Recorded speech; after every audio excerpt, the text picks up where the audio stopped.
आदरणीय दर्शकबिन, हामी यतिखेर जिल्ला काठमाडौँ साँखु एरिया काठमाडौँ मेन ठाउँबाट उत्तर साइड साँखुको नजिकै पर्ने यो ठुलोबाट सानो गाउँ हो रे। म पनि लगभग आज तेस्रो चोटि यस ठाउँमा आइपुगेको छु। साँच्चीकै भन्नुपर्दा ओखलढुङ्गाको भोटेचौरको सिरान जस्तो रहेछ। चटक्क जङ्गल मिलेको, जङ्गलभन्दा माथि हुसुले आकाश छेकेको रमाइलो रहेछ। हिजोको त्यो ठुलो दर्कने पानीबाट यहाँ चौरमा पोखरी नै जमेछ भनेपछि यो सायद साँखुको नजिक भएर पनि होला पोखरीमा पानी जम्नु पर्छ भन्ने प्राकृतिकले दिएको हुनसक्छ। यतापट्टि छेउमा सर्लक्क फुल पनि फुलेको छ, गुलाब जस्तो देखिन्छ। फुलको नाम चाहिँ मलाई थाहा भएन। र आजको कार्यक्रम यो परको यो गाडी नजिकै रहेको सेतो घरमा हाम्रो बरालहरूको पूजापाठको कार्यक्रम छ। यसै गरी यता एकजना शेर्पा दाजुको घर रहेछ। माथि दुईवटा हरियो ट्याङ्की राखेको छ। शेर्पाका धजामजाहरूले सजावट छ।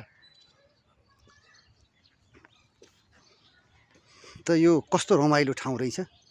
हावापानी त्यस्तै रमाइलो, स्वच्छ वातावरण। म त यतिखेर मेरै गाउँ चम्पादेवी गाउँपालिका वडा नम्बर 9 स्थित भोटेचौर नजिकैको डलीडाँडा चौरमा बसेर पारिपट्टि ककनीको सिन देखा जस्तै यो पर माथि पनि त्यस्तै देखिन्छ। रमाइलो ठाउँ रहेछ।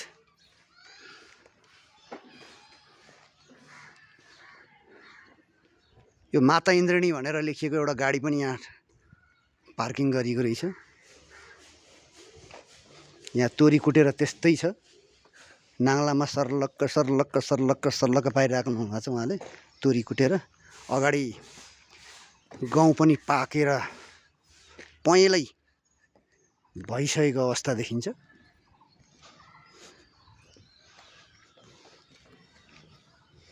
यहाँ एउटा लेडिजको सजावट हुने टिका धागाको पसल रहेछ।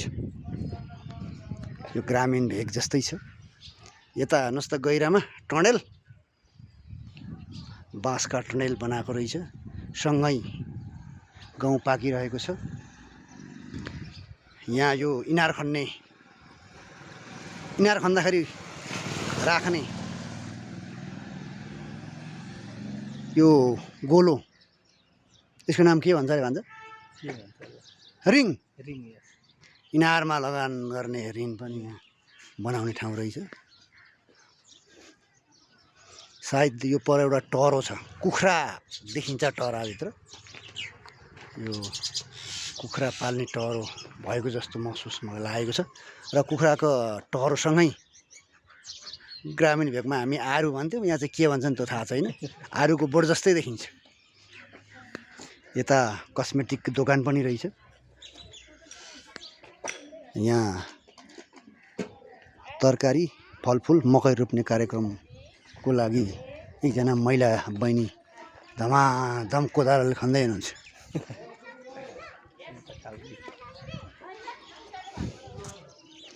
यता प्लास्टिकको टनेल मुनि काउली पनि फुल्न आँटेको छ। यता गाई पालेको पनि रहेछ। सानी बाछी भित्र सेती छिन् बाछी।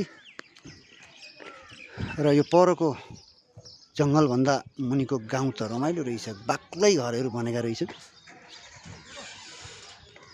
यहाँ एउटा गेट रहेछ। यो गेटको नाम रहेछ इन्द्रणी ब्रह्माणी गणेश मन्दिर प्रवेशद्वार भनेर लेखिएको छ।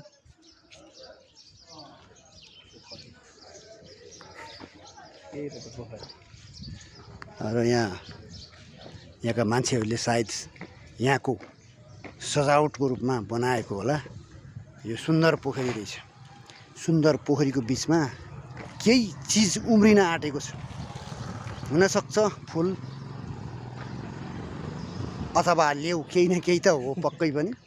र यता ट्रक पार्किङ गरिएको छ।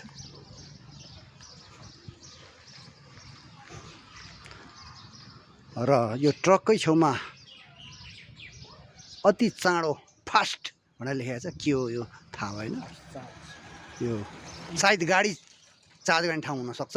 फास्ट चार्ज भनेर लेखिएको रहेछ। चार्ज गर्ने ठाउँ हुनसक्छ। यहाँ मैले चाहिँ चार्ज कहाँबाट गरिन्छ भनेर देखिनँ।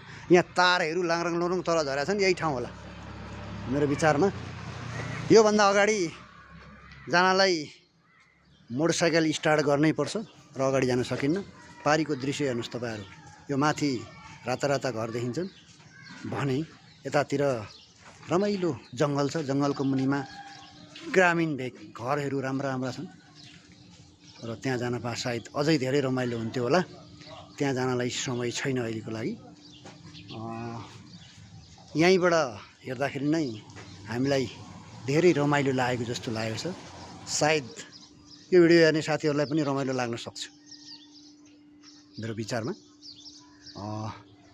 यो नजिकै यहाँ खोलाले बिगार्छ होला भनेर यो जाली वाल पनि लगाएको रहेछ यो मुनि, तपाईँले देख्न सक्नुहुन्छ। अनि यतापट्टि यो गाडीहरू पार्किङ गर्ने ठाउँ छन्। यो राम्रो घर पनि रहेछ एउटा यहाँ रातो कलरको। यो सायद यहाँको केही मान्ने गर्ने मान्छेको हुनसक्छ।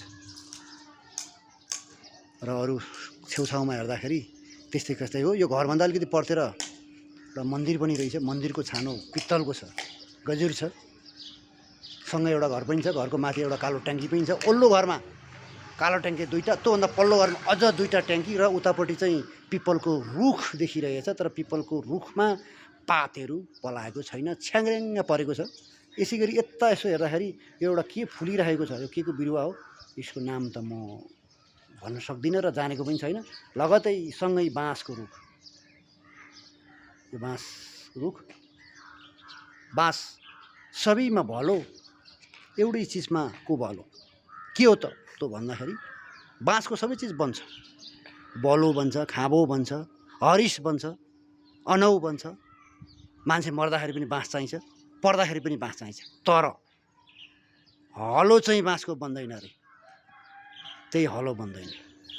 बाँस सबैमा भलो, तर कसै गरी बन्दैन हलो। हस् त दर्शक पनि धन्यवाद। आजलाई यति नै। फेरि यसै गरी यस्तै ठाउँहरूमा घुम्न आइयो भने पक्कै पनि तपाईँहरूलाई यस्तै भिडियो बनाएर देखाउने नै छु। तबसम्मको लागि नमस्ते, जय नेपाल। सबैको शुभ रहोस्। आजको दिन पनि सबैको शुभ होस्। धन्यवाद।